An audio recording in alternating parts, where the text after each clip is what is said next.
ताबूत सकीना का जिक्र बुनियादी तौर पर कुरान मजीद और यहूदी व ईसाई रवायात में आता है। ये एक मुक़द्दस संदूक था जिसे बनी इसराइल के लिए एक अजीम रूहानी और तारीख़ी अलामत समझा जाता था। कुरान में जिक्र ताबूत सकीना का जिक्र सूरह अल बक़रा आयत 248 में मिलता है। तर्जुमा, और उनसे उनके नबी ने कहा, उनकी बादशाहत की निशानी ये है कि तुम्हारे पास ताबूत आएगा जिसमें तुम्हारे रब की तरफ से सुकूनत होगी, और इसमें मूसा और हारून के अहल खाना की कुछ बाक़ियात होंगी जिसे फरिश्ते उठाए हुए होंगे। बेशक उसमें तुम्हारे लिए निशानी है अगर तुम मुमिन हो। यहूदी और तारीख़ी रवायात यहूदी और ईसाई रवायात में ताबूत सकीना को आर्क ऑफ द कोवेनेंट कहा जाता है। 1. बनी इसराइल के लिए मुक़द्दस निशान।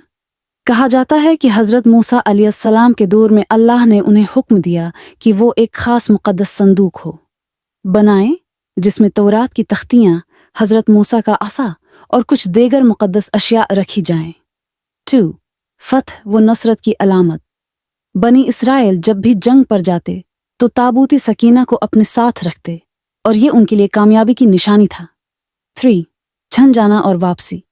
बाज़ रवायात के मुताबिक बनी इसराइल के गुनाहों की वजह से अल्लाह ने इन पर सज़ा नाजिल की और फ़लस्तीनी कौम अमालका ने ताबूत छीन लिया, लेकिन बाद में अल्लाह के हुक्म से फरिश्ते उसे वापस ले आए।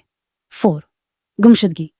रवायात के मुताबिक हज़रत सुलेमान अलैहिस्सलाम के बाद किसी वक्त ताबूत सकीना गायब हो गया और आज तक उसका कोई सुराग नहीं मिला। ताबूत सकीना की अहमियत।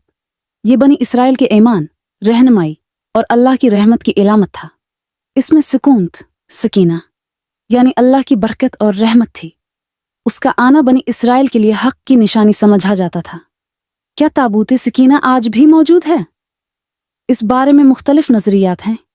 कुछ लोग मानते हैं कि ये कहीं ज़मीन में दफन है।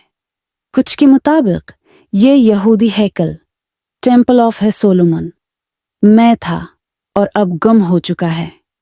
कुछ लोग कहते हैं कि ये इथियोपिया या यरूशलेम के किसी खफिया मकाम पर है। अल्लाह ही बेहतर जानता है कि ताबूत सकीना कहाँ है और इसका हकीकी राज क्या है।